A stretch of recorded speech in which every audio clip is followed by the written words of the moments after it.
നമസ്കാരം. ജ്യോത്സ്യൻ തെങ്കര സുബ്രഹ്മണ്യൻ, ഗുരുവായൂർ. ഇന്ന് ഞാൻ പറയാൻ ഉദ്ദേശിക്കുന്നത്, എല്ലാവർക്കും ദൈവാധീനം ഉണ്ടോ? ദൈവാധീനം ഉണ്ടാവാൻ എന്താണ് ചെയ്യേണ്ടത്? എത്ര പ്രാർത്ഥിച്ചിട്ടും ദൈവാധീനം ഉണ്ടാവണില്ല, ഈശ്വരൻ വിളി കേൾക്കണില്ല എന്നൊക്കെ പല ആൾക്കാരുടെ ഉള്ളിൻ്റെ ഉള്ളിലും തോന്നലുണ്ട്. എന്തുകൊണ്ടാണ് അങ്ങനെ? സർവേശ്വരാണാം ദിഷ്ണേ നിത്യം സാന്നിധ്യമസ്മാ ദിഷ്ണേ അനുകൂലേ പ്രായോനുകൂല സകലാശ്ച ദേവാസ്തൽ പ്രാതികൂലേ ന അനുകൂലാഹ. എല്ലാ ദേവീദേവന്മാരും വ്യാഴത്തിലുണ്ടെന്നാണ്. സർവേശ്വരകാരനാണ് വ്യാഴം. ആ വ്യാഴം ഇഷ്ടഭാവത്തിൽ നിന്നാൽ എല്ലാവർക്കും ദൈവാധീനമുണ്ടെന്നും അനിഷ്ടഭാവത്താണെങ്കിൽ ദൈവാധീനക്കുറവും ഉണ്ട് എന്ന് പറയപ്പെടുന്നു. എങ്ങനെയാണ് ദൈവാധീനം ചിന്തിക്കുക? ദൈവാധീനം ലഗ്നം 4, 5, 7, 9, 10, 11 ഭാവങ്ങൾ വ്യാഴം നിന്നാൽ ദൈവാധീനവും അനിഷ്ടഭാവത്ത് നിന്നാൽ ദൈവാധീനക്കുറവും ചിന്തിക്കാമെന്ന് പറയുന്നു. അപ്പോൾ വ്യാഴം അനിഷ്ടഭാവത്ത് നിൽക്കുന്ന കൂറുകാര് മേടക്കൂറ്, അശ്വതി, ഭരണി, കാർത്തിക ആദ്യ പാദം മേടക്കൂറുകാർക്ക് വ്യാഴം 3-ലാണ്. അതേപോലെ തന്നെ മിഥുനക്കൂറായ മകീരത്തിൻ്റെ അവസാനത്തെ പാദവും തിരുവാതിരയും പുണർദത്തിൻ്റെ ആദ്യത്തെ 3 പാദവും ജന്മവ്യാഴായതുകൊണ്ട് വ്യാഴം കൂറുകാർക്ക് അനിഷ്ടഭാവത്തെ ചെയ്യും.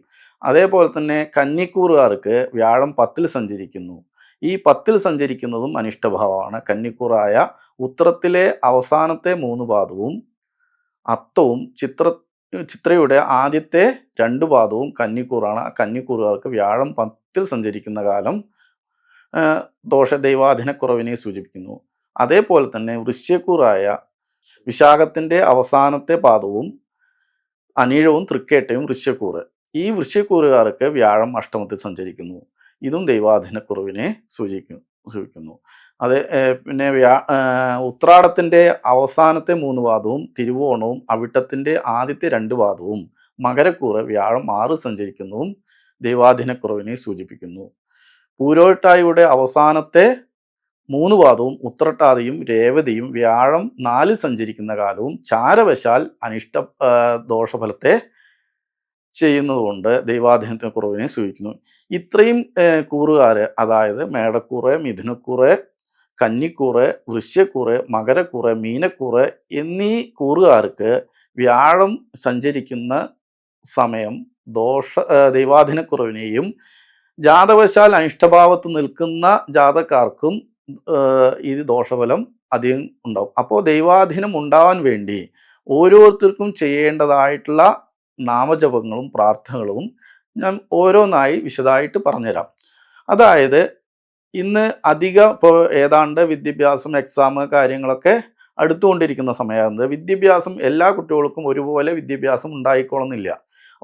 അപ്പോൾ അവർക്ക് ടെൻഷൻ ഉണ്ടാവാം, അതേപോലെ മാനസിക പ്രയാസങ്ങൾ ഉണ്ടാവാം, പഠിച്ചത് പൂർണ്ണമായിട്ട് പഠിച്ചിട്ട് എത്താതുണ്ടായിരിക്കാം, ഓർമ്മ നിൽക്കുന്നില്ല. ഓർമ്മ കിട്ടാനും ഇതിനൊക്കെ വേണ്ടിയിട്ട് വിദ്യാരാജഗോപാല മന്ത്രം ജപിക്കുന്നതും, ഗുരുവായൂർ ക്ഷേത്ര ദർശനം നടത്തുക, വിഷ്ണു ക്ഷേത്ര ദർശനം നടത്തുക, യഥാവിധി വിളക്കമാല പായസങ്ങൾ വഴിപാടുകൾ നടത്തുക. രാജഗോപാലം കൃഷ്ണ കൃഷ്ണ ഹരേ കൃഷ്ണ സർവജ്ഞത്വം പ്രസീതമേ രമാരമണ വിശേഷ വിദ്യാമാശു പ്രയച്ഛമേ. ഇത് 108 തവണ നിത്യവും ജപിക്കുന്നത് മാനസിക പ്രയാസത്തെ കുറയ്ക്കുകയും ബുദ്ധിയെ പ്രദാനം ചെയ്യുകയും ചെയ്യും. അപ്പോൾ ഓർമ്മശക്തി നിലനിൽക്കും. നല്ല രീതിയിൽ വിദ്യാഭ്യാസം പൂർണ്ണമായിട്ട് നിൽക്കാനും പഠിച്ചാൽ അത് ഓർമ്മ കേന്ദ്രീകരിച്ച് നമുക്ക് എക്സാം എഴുതാനും സഹായിക്കും. അതേപോലെ സാരസ്വത മന്ത്രം കൊണ്ട് നെയ്യ് ജപിച്ച് കഴിക്കുന്നതും, അതേപോലെ തന്നെ വിഷ്ണു സഹസ്രം ജപിക്കുന്നതും ശ്രീകൃഷ്ണ അഷ്ടോത്തരം ജപിക്കുന്നതും വിദ്യാഭ്യാസത്തിന് ഗുണം ചെയ്യും. അപ്പോൾ ഈ ടെൻഷൻ അനുഭവിക്കുന്ന കുട്ടികൾക്ക് അധിക പേരും ജപിക്കേണ്ടതായിട്ടുള്ള മന്ത്രം വിദ്യാരാജപം ചെയ്യുന്നത് നല്ലതാണ്. അതേപോലെ തന്നെ ഇപ്പോൾ ഉദ്യോഗം ലഭിക്കാൻ വേണ്ടി പല ആൾക്കാരും കർമ്മത്തിൽ തടസ്സങ്ങളുള്ള ആൾക്കാർക്ക് വേണ്ടി രാജഗോപാല മന്ത്രം ജപിക്കുന്നത് നല്ലതാണ്. കൃഷ്ണ കൃഷ്ണ മഹായോഗിൻ ഭക്താന അഭയങ്കര ഗോവിന്ദ പരമാനന്ദ സർവമേ വശമാനയ. ഈ മന്ത്രം 108 തവണ നിത്യം ജപിക്കുന്നത് ഗുണം ചെയ്യും. ഇതേപോലെ തന്നെ ദൈവാധീനം ഉണ്ടാവാൻ നാരായണീയ ജപം പറ്റുന്ന ആളുകൾക്ക് നാരായണീയം, പിന്നെ ഭഗവത്ഗീത പാരായണം, ഇതൊക്കെ ദൈവാധീനം ഉണ്ടാവാനും കർമ്മഗുണാഭിവൃദ്ധിക്ക് വേണ്ടിയിട്ട് ക്ഷേത്ര ദർശനം നടത്തുക, ക്ഷേത്രത്തിൽ ഇപ്പോൾ ഗുരുവായൂരാണെങ്കിൽ കൃഷ്ണ വിവിധവദം മനസ്സിൽ സങ്കല്പിച്ച് അത് നേരുക, ആ വിവിധവദം കൃഷ്ണാട്ടം കളി കാണുക. അപ്പോൾ വ്യാവസായിക മേഖലയിലും കാർഷിക മേഖലയിലും എല്ലാം കർമ്മം അഭിവൃദ്ധിപ്പെടാൻ ഏറ്റവും ഗുണം ചെയ്യും. ഇതേപോലെ നമ്മൾ നിത്യവും ഭഗവാന്റെ അഷ്ടാക്ഷരം പറ്റുന്ന പോലെ അഷ്ടാക്ഷരം എത്ര ഉരുവിടണോ അത്രയും ദൈവാധീനം വർദ്ധിക്കാനും കർമ്മം വിജയിക്കാനും ഏറ്റവും നല്ലതാണ്. ഇപ്പോൾ സാമ്പത്തിക തടസ്സങ്ങൾ ഉണ്ടാവും. അപ്പോൾ സാമ്പത്തിക തടസ്സം തീരാൻ വേണ്ടിയിട്ട് ഗുരുവായൂരപ്പനെ ഭജിക്കും, ഭജിക്കും.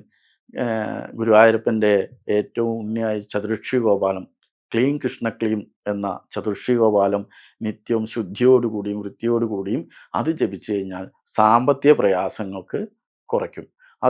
അതേപോലെ തന്നെ ക്ഷേത്ര ദർശനം നടത്തി അവിടെ ഭജന ഇരുന്ന് ഭഗവാന്റെ എല്ലാ നാമങ്ങളും ജപിക്കാം. അതിൽ പ്രധാന സാമ്പത്തികത്തിന് അതേമാതിരി കനകധാര നിത്യം ജപിക്കുന്ന സാമ്പത്തിക പ്രയാസങ്ങൾക്ക് വളരെ അത് കൂട്ടും.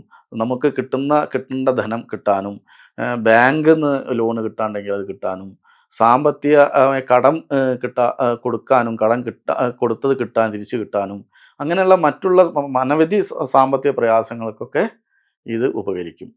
ഇപ്പോൾ അധിക പേർക്കും ഈ വ്യാഴം അനിഷ്ടഭാവത്ത് നിൽക്കുന്ന സമയത്ത് ആരോഗ്യ പ്രശ്നങ്ങൾ അനവധി ഉണ്ടാവും. അത് ഒരു പ്രയാസം കഴിയുമ്പോഴേക്ക് വേറെ ആരോഗ്യ പ്രശ്നങ്ങൾ ഉണ്ടാവും. പെട്ടെന്ന് ഉണ്ടാവും. വാതാലയശനാണ് ഗുരുവായൂരപ്പൻ. അപ്പോൾ ആ വാതാലയശന് ഗുരുവായൂരപ്പനെ നാരായണീയം കൊണ്ട് തുലാഭാരം നടത്തുന്നത്, തീർത്ഥം കൊണ്ട് തുലാഭാരം നടത്തുന്നത്, എള്ളുകൊണ്ട് തുലാഭാരം നടത്തുന്നത്, ശർക്കര കൊണ്ട് തുലാഭാരം നടത്തുന്നത്, ഇതൊക്കെ ആരോഗ്യത്തെ പ്രദാനം ചെയ്യും. ഭഗവാൻ നമ്മുടെ ശരീരത്തെ ഭഗവാനെ തുല്യ ദ്രവ്യം കൊണ്ട് തൂക്കിക്കൊണ്ട് ആ ദ്രവ്യം പ്രദാനം ചെയ്യുന്നത് നമ്മുടെ ശരീരത്തിലെ ദുഃഖങ്ങളും ക്ലേശങ്ങളും എല്ലാമാണ്. അപ്പോൾ ഭഗവാനെ തൂക്കുന്നിടത്തോളം ആ ഒരു ഈ തുലാഭാരം നടത്തുന്ന ആരോഗ്യത്തിന് നല്ലതാണ്. അതേമാതിരി ആയുർഗോപാലം, ദേവകീസുത ഗോവിന്ദ വാസുദേവ ദേഹിമേ ശരണം കൃഷ്ണ ത്വാമഹം ശരണംഗത, ഈ ആയുർഗോപാലം നിത്യവും ജപിക്കുന്നതും അത് 108 തവണ ജപിക്കുന്നതും ആയുസ്സിനും ആരോഗ്യത്തിനും ഭഗവാന്റെ നാമം ജപിക്കുന്നത് ഏറ്റവും നല്ലതാണ്. പിന്നെ എല്ലാവർക്കും ശത്രുദോഷം മനസ്സിൽ ഉണ്ടാവുന്ന ഒരു വിഷയമാണ് ശത്രുദോഷം. ഈ ശത്രുദോഷം തീരാൻ ശരിക്ക് പരിഹാരമില്ല. ശത്രുതാ മനോഭാവത്തെ ഇല്ലാക്കുക. അപ്പോൾ ജീവിതത്തിൽ വീട്ടുകാർ തമ്മിൽ ശത്രുക്കൾ, കർമ്മമേഖലയിൽ ശത്രുക്കൾ, പുറമെ പല രീതിയിൽ രാഷ്ട്രീയമായിക്കോട്ടെ പല രീതിയിലായിക്കോട്ടെ കളിയിലടക്കം ശത്രുത ഉണ്ടാവും. അപ്പോൾ ആ ശത്രുതാ മനോഭാവത്തെ ഇല്ലാതേക്കാൻ നമുക്ക് എന്ത് ചെയ്യാം? ഭഗവാനെ നിത്യവും ചെയ്യുക. ഇവിടെ ബാണയുദ്ധം എന്ന് കൃഷ്ണാട്ടം കളിയുണ്ട്. ഭഗവാന്റെ ബാണയുദ്ധം കൃഷ്ണാട്ടം കളിപ്പിക്കുന്നതും ഭഗവാന് അതേമാതിരി സുദർശന മന്ത്രം ജപിക്കുന്നതും ഭഗവാന്റെ സുദർശന അസ്ത്രം സഹസ്രാര ഹുംഭൾ, ഭഗവാന്റെ അസ്ത്രമാണ് സഹസ്രാര ഹുംഭൾ, അത് നിത്യം ജപിക്കുന്നതും പിന്നെ അതേപോലെ തന്നെ നരസിംഹമന്ത്രം ഉഗ്രം വീര്യം മഹാവിഷ്ണു ജ്വലന്തം സർവതോമുഖം നൃസിംഹം ഭീഷണം ഭദ്രം മൃത്യുമൃത്യും നമാമ്യഹം, ഭഗവാന്റെ നരസിംഹം നിത്യം ശത്രുത മനോഭാവത്തെ ഇല്ലാതേക്കാനും ശത്രു സംഹാരത്തിന് ആ മനസ്സിലുള്ള ശത്രുതയെ സംഹരിക്കുന്നതിനും ഇത്തരം മന്ത്രങ്ങൾ ജപിക്കുന്നു. പരസ്പരം ഉണ്ടാകുന്ന ശത്രുതാ മനോഭാവത്തെ ഇല്ലാതെ പരസ്പരം ഐക്യത്തോടുകൂടി അതേപോലെ ഐക്യമത്യ സൂക്തം ജപിക്കുന്നു. സൂക്തങ്ങൾ ജപിക്കാൻ ബുദ്ധിമുട്ടാണെങ്കിൽ വിഷ്ണു ക്ഷേത്രത്തിൽ ഐക്യമത്യ സൂക്ത പുഷ്പാഞ്ജലി നടത്തുന്നതിനും സുദർശന മന്ത്രം കൊണ്ട് പുഷ്പാഞ്ജലി നടത്തുന്നതും ഇതൊക്കെ കൂടുതൽ ശത്രുതാ മനോഭാവത്തെ ഇല്ലാതേക്കാൻ ഉപകരിക്കും. അപ്പോൾ സന്താനം, ഇപ്പോൾ പല സന്താനങ്ങൾക്ക് അരിഷ്ടമുണ്ടാവും. കുട്ടികളുണ്ടായി അവർക്ക് ബുദ്ധിമുട്ടുകളുണ്ടാവുക, കുട്ടികളുണ്ടാവാൻ ബുദ്ധിമുട്ടാണ്. ഇതിനൊക്കെ സന്താനഗോപാല മന്ത്രം ജപിക്കുന്നത് ഗുണത്തെ ചെയ്യും. സന്താനഗോപാല മന്ത്രം ദേവകീസുത ഗോവിന്ദ വാസുദേവ ജഗൽപദേ ദേഹിമേ തനേം കൃഷ്ണ ത്വാമഹം ശരണംഗത. ഈ സന്താനഗോപാലം നിത്യവും 108, 1008 ഒക്കെ ജപിക്കാം. അതേപോലെ അവതാരം കൃഷ്ണാട്ടകളി നടത്തുക, സന്താനഗോപാല മന്ത്ര ജപം ഉരുക്കഴിച്ച ജപിക്കുക, സന്താനഗോപാല മന്ത്രം കൊണ്ട് പുഷ്പാഞ്ജലി കഴിക്കുക, ഭഗവാന്റെ അവതാരം, ഭാഗവത അവതാരം, നാരായണത്തിലെ അവതാരം ഇതൊക്കെ നിത്യവും ജപിക്കുന്നതും സന്താനത്തിന് ഗുരുവായൂരപ്പന് ഏറ്റവും വിശേഷമാണ് ഗുരുവായൂരപ്പന് ഇത് കഴിപ്പിക്കുന്നതും പുരുഷസൂക്ത മന്ത്രം കൊണ്ട് പുഷ്പാഞ്ജലി കഴിക്കുന്നത് ഇതൊക്കെ നല്ലതാണ്. അപ്പോൾ ഗുരുവായൂർ പുരുഷസൂക്ത മന്ത്രാർച്ചന, സന്താനോപാലാർച്ചന ഇതൊക്കെ നടത്തുന്നു. സന്താനങ്ങൾക്ക് ഗുണത്തിനും സന്താനങ്ങൾ ഉണ്ടാവാനും ഏറ്റവും ഗുണം ചെയ്യും. അതേപോലെ അവതാരം കൃഷ്ണാട്ടം കളി നടത്തുന്നതും ഗുണം ചെയ്യും. അതൊക്കെ പ്രാർത്ഥിച്ച് ഇപ്പോൾ കദളിപ്പഴം കൊണ്ട് തുലാഭാരം, വെണ്ണ കൊണ്ട് തുലാഭാരം ഇതൊക്കെ സന്താനങ്ങൾക്ക് സന്താനം ഉണ്ടാവാൻ ഏറ്റവും നല്ലതാണ്. ഇതേപോലെ തന്നെ അധിക പേർക്കും വിവാഹങ്ങൾ നടക്കാം. വ്യാഴം 7 സഞ്ചരിക്കുന്ന കാലം വിവാഹം നടക്കും. അപ്പോൾ ജാതകത്തിലും വിവാഹത്തിന് തടസ്സം ഉണ്ടെങ്കിൽ ഗുരുവായൂരപ്പനെ ഭജിക്കുന്നു. രുക്മിണീശ്വരം കൃഷ്ണാട്ടം കളി നടത്തുക. ഗുരുവായൂർ അത് പ്രാർത്ഥിച്ച് അത് ആ കളി കാണണം. വിവാഹം കഴിഞ്ഞ് ദമ്പതികൾ വന്നിട്ട് ആ രുക്മിണീശ്വരം കൃഷ്ണാട്ടം കളി കണ്ട് ഭഗവാനെ പ്രാർത്ഥിച്ചു കഴിഞ്ഞാൽ നല്ല ദമ്പതിയായിട്ട് ദാമ്പത്യ പ്രശ്നങ്ങളുണ്ടെങ്കിൽ അത് മാറാനും രാസക്രീഡ ഏറ്റവും നല്ലതാണ്. ദാമ്പത്യ പ്രശ്നത്തിൽ അനവധി പേർക്ക് ഇന്നത്തെ കാലത്ത് പലവിധേനുള്ള ബുദ്ധിമുട്ടുകളുണ്ടാവും. അതൊക്കെ തീരാൻ ഭഗവാന്റെ രാസക്രീഡ കൃഷ്ണാട്ടം കളി നടത്തുന്നതും അത് നടത്തി അത് കളി കണ്ട് പോകുന്നതും ഒരു പരിധിവരെ ഭഗവാന്റെ ദൈവാധീനം ഉണ്ടാവാനും വീട്ടിൽ പ്രശ്നങ്ങളൊക്കെ തീരാനും നല്ലതാണ്. ഇപ്പോൾ അനവധി ദുഃഖങ്ങൾ അനുഭവിച്ചുകൊണ്ട് ജീവിതത്തിലുണ്ടാവുക. അപ്പോൾ അവസാനം നമ്മൾ മരണഘട്ടത്തുമ്പോൾ ചില അങ്ങോട്ടും ഇങ്ങോട്ടും ഇല്ലാതെ ആളുകൾ കിടക്കും. അപ്പോൾ അങ്ങനെ ആളുകൾക്ക് ഇപ്പോൾ നമുക്ക് ഒരാൾ മരിക്കണം എന്ന് വെച്ചിട്ടൊരു വഴിപാടൊന്നുമില്ല. ഈ ജീവിതത്തിൽ ദുഃഖങ്ങൾ അനുഭവിച്ച് അനവധി കാലങ്ങളായിട്ട് കിടക്കുമ്പോൾ അപ്പോൾ ഗുരുവായൂരത്തിൽ സ്വർഗാരോഹണം കൃഷ്ണാട്ടം കളിയുണ്ട്. ആ സ്വർഗാരോഹണം കൃഷ്ണാട്ടം കളി അതോടൊപ്പം അവതാരം കൃഷ്ണാട്ടം കളി നടത്തുന്ന ഭഗവാൻ വിളിക്കണം. ഇനി ദുഃഖങ്ങളൊന്നും അനുഭവിക്കാതെ മക്കൾക്കും കുട്ടികൾക്കൊന്നും ദുഃഖം കൊടുക്കാതെ ആരും ദുഃഖം കൊണ്ട് ജീവിതത്തിലെ പ്രാരബ്ധ ദുഃഖങ്ങളും രോഗങ്ങളായിട്ട് വരുന്ന പറയാം. ആ രോഗങ്ങളൊക്കെ മാറാനും ആ രോഗനിവൃത്തിയും ഭഗവാനിലേക്ക് നമ്മളെല്ലാവരും ഭഗവാനിൽ നിന്ന് വന്ന് ഭഗവാനിൽ നിന്ന് എത്തിച്ചേരാൻ വേണ്ടിയിട്ട് ഭഗവാന്റെ സ്വർഗാരോഹണം കൃഷ്ണാട്ടം കളി പ്രാർത്ഥിച്ച് വെച്ച് ഭഗവാൻ ശ്രീപാദം പോകുമ്പോൾ അത് മക്കൾ അത് നടത്തി സ്വർഗാരോഹണവും കൃഷ്ണാട്ടം കളിയും അതേപോലെ തന്നെ അവതാരം കൃഷ്ണാട്ടം കളിയും നടത്തുന്നത് ഈ വലിയ ദുഃഖത്തിന് ശമനം കിട്ടും. സർവ വിജയത്തിന് ഇപ്പോൾ എല്ലാവർക്കും വിജയശ്രീലാളിതവാൻ വേണ്ടിയിട്ട് ഭഗവാന്റെ കേളി എന്നിട്ടൊരു കൊട്ട് അത് നടത്തുന്നത് വിജയം വരിക്കാൻ വേണ്ടിയിട്ട് നടത്തുന്ന ഇവിടെ ഒരു വഴിപാടുണ്ട് കേളി. അത് കേളി ചീട്ടാക്കി പ്രാർത്ഥിക്കുന്നത് ഏറ്റവും നല്ലതാണ്. പിന്നെ ഇതൊക്കെ കൂടാതെ തന്നെ ഉദയാസ്തമന പൂജ എല്ലാ ഐശ്വര്യങ്ങൾക്കും കുടുംബാഭിവൃദ്ധിക്കും ശ്രേയസ്സിനും എല്ലാറ്റിനും ഉദയാസ്തമന പൂജ. പിന്നെ സർവാഭീഷ്ട സിദ്ധിക്ക് ഐശ്വര്യാഭിവൃദ്ധിക്ക് നിറമാല ചുറ്റുവിളക്ക്.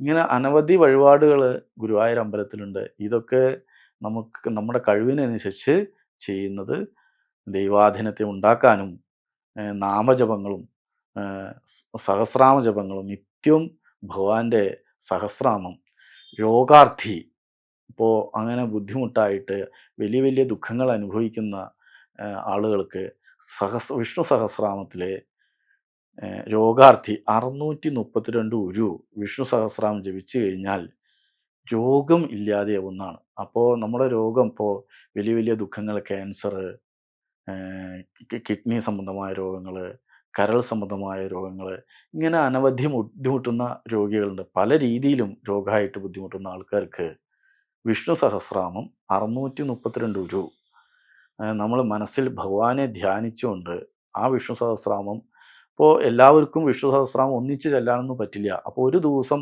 2 3 5 7 എത്രയോ പറ്റുകയാണെങ്കിൽ 632 മുടങ്ങാതെ ജപിച്ചാൽ ആ രോഗം ഇല്ലാതെക്കുന്നതാണ്. ഭഗവാൻ ശ്രീകൃഷ്ണനെ ഭീഷ്മ പിതാമഹർ അദ്ദേഹത്തിൻ്റെ ദുഃഖങ്ങളും ദുരിതങ്ങളും തീരാൻ വേണ്ടിയിട്ട് ഉത്തരായന കാലത്ത് എത്താൻ വേണ്ടി സ്വർഗത്തിൽ എത്താൻ വേണ്ടി ഭഗവാന് വേണ്ടിയിട്ട് ജപിച്ചതാണ് വിഷ്ണു സഹസ്രം. അതേപോലെ നമ്മളെ ദുഃഖങ്ങളും ആവലാദികളും പ്രയാസങ്ങളും എല്ലാം തീരാൻ ഭഗവാനെ മനസ്സിൽ ധ്യാനിച്ച് വിഷ്ണു സഹസ്രനാമം ജപിക്കുന്നത് സർവ്വ ഐശ്വര്യത്തിനും നല്ലതാണ്. അതേപോലെ മാനസിക പ്രയാസങ്ങൾ, ബന്ധന കഷ്ടകൾ മാറാൻ 93 വിഷ്ണു സഹസ്രനാമം ഈ ഉദ്ദേശം വെച്ച് ചെയ്യുന്നതും നല്ലതാണ്. സർവ സുഖപ്രാപ്തിക്കായി 63 വിഷ്ണു സഹസ്രനാമം ജപിക്കുന്നതും നമ്മുടെ എല്ലാ വിജയത്തിനും നമ്മുടെ മനസ്സിലൊരു ഉദ്ദേശം വെച്ച് സതുദ്ദേശം വെച്ച് ഭഗവാനെ ധ്യാനിച്ചുകൊണ്ട് വിഷ്ണു സഹസ്രനാമം ജപിച്ചാൽ സർവ്വവിജയവും സർവ്വസുഖപ്രാപ്തിയും ഉണ്ടാവുമെന്ന് പറയുന്നു. സർവേശ്വരകാരനായിരിക്കുന്ന വ്യാഴം ജീവോ മഹാവിഷ്ണു ജീവസ്തു നാരായണ, ആ നാരായണ ഗുരുവായൂരപ്പനെ നമ്മൾ കേശാദിപാദം ഭഗവാന് ദർശനം നടത്തി ഇത്രയും കാര്യങ്ങൾ ജപവും കാര്യങ്ങളൊക്കെ ചെയ്തു കഴിഞ്ഞാൽ അവനവനുണ്ടാവുന്ന സകലവിധ ബുദ്ധിമുട്ടുകളും വിദ്യാഭ്യാസമായി കർമ്മമായിക്കോട്ടെ ആയുരാരോഗ്യങ്ങളും എല്ലാ സർവാഭീഷ്ടങ്ങളും സിദ്ധിക്കാനും എല്ലാം ഗുരുവായൂരപ്പനെ വെച്ച് ഇത്തരം മന്ത്രങ്ങളും ജപങ്ങളും പ്രാർത്ഥനകളും ഭഗവാനെ മനസ്സിൽ ധ്യാനിച്ചുകൊണ്ട് ഗുരുവായൂരപ്പനെ ദർശനം നടത്തി, ഇനി ദർശനം നടത്തി അവിടെ സൗകര്യമില്ല അടുത്ത് അവിടെ തന്നെ ഗുരുവായൂർ പരിസരത്തും ജപിച്ചാലും ഈ സർവാഭീഷ്ടങ്ങളും സാധിക്കുമെന്ന് പറയുന്നു. ഗുരുവായൂരപ്പൻ്റെ എല്ലാ അനുഗ്രഹങ്ങളും ഉണ്ടാവട്ടെ എന്ന് പ്രാർത്ഥിച്ചുകൊണ്ട് ഞാൻ നിർത്തുന്നു.